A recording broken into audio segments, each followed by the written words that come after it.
guys, welcome to episode 9 of the Football Manager Creator News. I am the Custard Prophet. Thank you very, very much for dropping by. So, FM21, right? It is on us. Well, not that close, but we need to start thinking about it.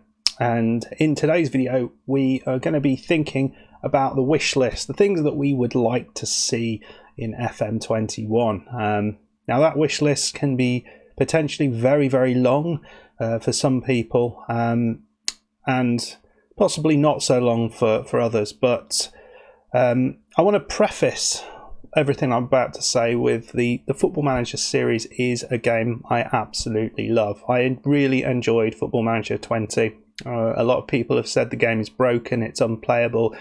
To them, I say they are being ridiculously dramatic. It's still a fantastic game. There are problems with it, but there are problems with every single game out there. What Football Manager does is what no other game that I've ever seen does, and creates such an amazing, immersive experience that you create these worlds out of that are different every time. So I think FM20 was a resounding success. And I think the numbers sort of suggest that as well. So this is not at all a FM bashing thing. I think it is a brilliant game. Of course, things can always be improved. So whilst I might have some negative things to say about it, the overall experience for FM20 has been an incredibly positive one. And I'd invite you guys to put your experience of FM20 down below in the comments. Also, I'd be very, very interested, and this is again one of these kind of discussions. I'm going to put five things that I would like to have in my wish list. But what would be your top 5 in your own wish list? What have I left out? Do you agree with any of mine? Do you agree with none of mine? Are some of mine fundamentally wrong? I would love to hear your comments on all of these things. So I've got 5 things that will all be focusing on the game FM, but one of those will be focusing on FM Touch, and that will be number 5. And I think that's important, and we'll get to why shortly. So I think, as I say, there are many things that could fit within this list. There are many things I thought about that I couldn't quite fit into this list. Maybe things around club dynamics that haven't gone in. I think there are issues there. It doesn't quite work, but I haven't put this into my list. I think also, I think a lot of the things they brought in are really, really nice, but are maybe not quite where you want them yet. So the kind of youth under 21 development centre area is really good idea, but it's just not quite developed enough yet. And I imagine these things will be tweaked as we go on. But I'm going to stick to my 5. So number one is getting more realistic dialogue, be that at negotiations, be that at interviews. And these are, it's quite a variety of situations here, but I think the problem is the same. You get this same, the kind of AI responses are really not particularly convincing. I think interviews are probably the worst aspect of the game, the most uninteresting aspect, whereas I feel they could be made to be quite an engaging experience. So when you go into an interview, you get a series of questions, all of which you will see each and every time you do the interview. Maybe they'll mix it up a little bit, and then you'll get this series of answers. And you just know what to click, and you just click through, and there you go, and you're either given or not given the job. But it's not a very interesting experience. It doesn't feel like you're having to work for it. It's just you're going through the motions, and I don't particularly enjoy that experience. I would love it if you got a few curveballs thrown in there, if you had to really think about what this team was about, and tailoring your answers to that. Maybe it is in the game, but it just doesn't feel like it is. They feel lazy, if anything, the interviews, and they're a little bit disappointing. And in terms of negotiations, you've got the same issue. In some aspects, the negotiations kind of work. So when you're sort of trying to get a wage for maybe a staff member, you can get a little bit of flexibility. But when you're talking about negotiations, for example, it's particularly on loan deals, they want 30% of their fee, of their wage paid for the club. You try and go below that and say, no, it's not having. So there are a lot of these things where it just doesn't quite work in this area. And I would love to see those things built up a bit, because that would just improve the feel of the game in certain places. I think you could go further in a lot of the sort of interviews and things like that. It's all the same questions, and it's just more variety and more sort of more fluidity within those. I think would be a really useful thing, and people might actually decide they are actually going to do the tunnel interviews and all those things rather than just leaving it for their assistant. Okay, that's number one. Number two is setting up set pieces. Now, I am not someone who spends an awful lot of time doing this. I'm probably in the same boat as maybe Loki in that I'm sure he wouldn't mind me saying we're a bit kind of lazy around set pieces. So we'll kind of do a couple of things and then just leave it like that rather than constantly tinkering with it. But I think part of the reason for that is because when you get into the set piece setup menu, it is unbelievably restrictive where you can put your individual players. It's really, you feel, well, why can I not set up some weird and wonderful thing where all my players are in some strange formation? Why do I have to have them in individual positions? Now, it might be to do with the the way the algorithm works. So if they're in a certain position, then this is going to happen. But you feel you feel that it would be a lot better if you had a little bit more variety in where you could put your players. So, for instance, that crazy formation that we saw the England team and various other teams do a few years back, where they were all kind of in a line. I can't remember what it was called. In the comments, please. It's just on the tip of my grey hair. What that was, but yeah, you couldn't set that up because you can't have players set up like that. So I would really be interested to have a little bit more variety in that, and also, my understanding for those who do fiddle with it a little bit more than I do, once you actually find something that works, it basically works a little bit too well. So there needs to be some. The people will counter if you set up your set pieces in a certain way, then the opposition, if in real life, would counter that in some way. So there needs to be that sort of thing thought about. I also don't like the situation. I think this is still happening, but when you change tactics, it kind of nullifies the set pieces, and you have to kind of go back and set them up. Surely you keep all the set pieces for everything, and then you go back and change them if required. That seems what I think the sensible thing. So that would be kind of nice for those things to happen. Right, number three, and this is probably, so those two things could be probably fairly easily tweaked into the game. Number three is a much bigger thing, but maybe this is on the cards, and this is a stadium editor.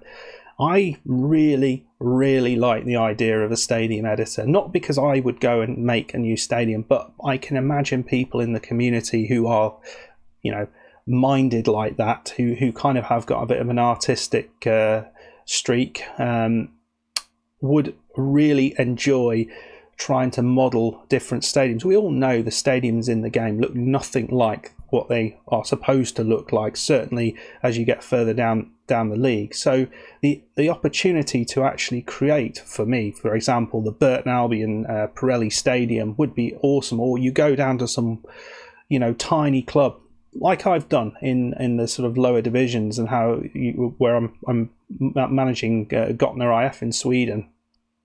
And they've got this beautiful ground in a forest. Imagine being able to create that in FM and actually play that, or maybe if not you, someone who is able to do that. And you can imagine the community would get hugely involved in that. And in the same way they do with shirts, making shirts for the game, face packs, all these sort of things, there would be another string to the bow, and just to make that a more immersive experience, so you look like you're actually in the stadium.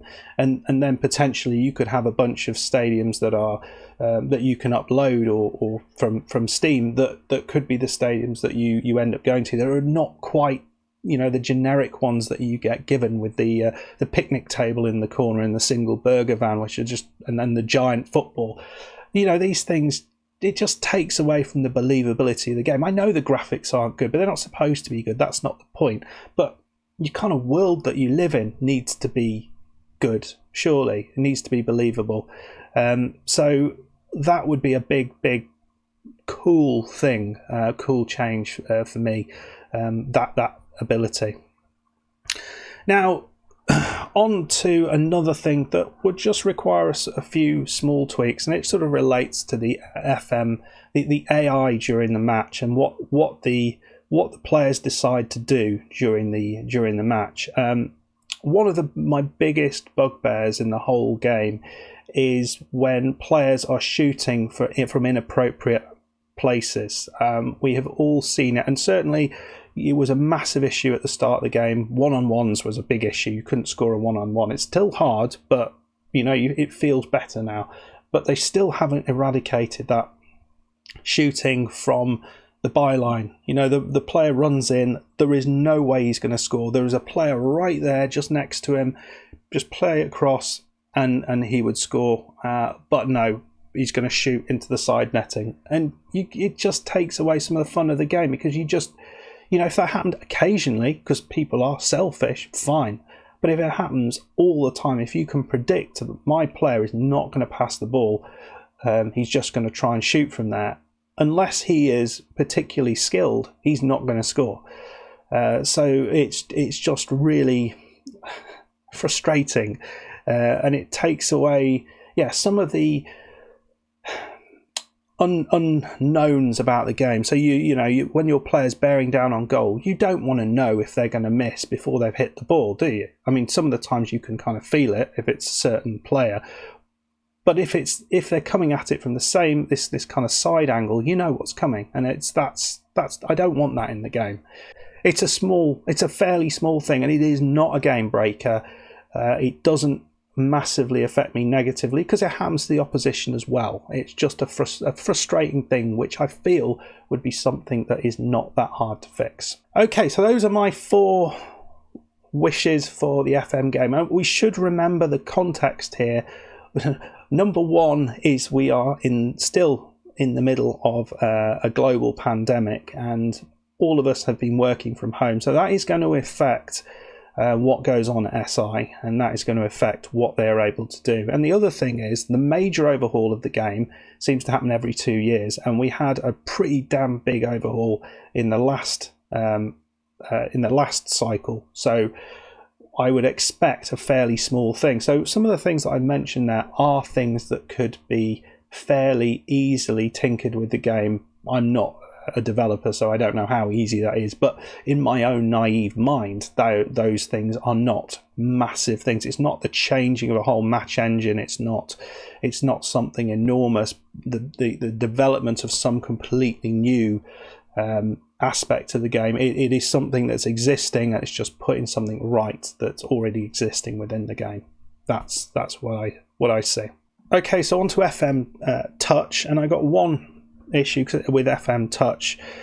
I mean, I don't use the FM Touch game an awful lot, but anyone who has been involved in the FM scene for the last year will have seen a massive upsurge in the use of FM Touch for versus competitions. We've had the FM Premier League, the FA Trophy, we've had the Scottish thing. We've got various draft competitions and various things like that, all using FM Touch. The problem with Touch, certainly in the verses, I've never used it outside of verses, so I don't know whether that still exists outside of that, is that you don't have the ability to shout or the ability to give team talks. So you come to the team, and all you've got to do is change the tactic. The only way to influence the game is to change the tactic. Is having a good personnel and change of tactic. The shouts, I think, are really important in kind of motivating your players at the right points during the game, and that can make a difference in the way your players behave on the field. And similarly, if you get your team talks wrong, it's going to have a negative effect on your team. So I think the introduction of those things into FM Touch, certainly in the verses, and let me know if it's elsewhere where those are missing, I think would make that experience a little bit better, because I know people who don't play FM Touch because you can't play it in the same way you would play the main game. Or maybe there's a reason for that. Maybe there's a reason those things are missing, but I can't understand it really. Right then, so those are my 5 things. Let me know what you think about them. Let me know whether you agree with them or disagree with them. If I'm factually wrong with anything, absolutely, pull me up on those things. I'm always happy to be corrected, and use the comments down below as a sort of discussion board. Let us know what you guys think, and have a read through those comments, and reply back to the ones you agree with and disagree with. Let's have a discussion going what we want to see and what we don't want to see in FM next year. When that's going to happen, when we're going to see the new FM game, I don't know, but it's probably going to be fairly late, probably November. If not a little bit later, who knows. But I think when it comes out, we'll all be very excited to see what's going to happen. I imagine we will start to shortly hear about some of these additions to the new game from the SI team, and that's going to be very exciting too. If you are interested in hearing about what I think about any of those additions, what I'm going to be trying to do on the FM Creator News program is to talk about some of those things as they become as they go live, and as we hear more, and kind of gauge the opinion of you guys, hopefully. And hopefully this will be kind of a hub for trying to figure out what's going on with FM21 and what it's going to look like. Okay guys, well, if that sounds interesting to you, please hit that like button, please subscribe if you are new, and I'll see you next time for a FM Creator News video, or one of the other videos that pop up on my channel. Thank you very much. Goodbye.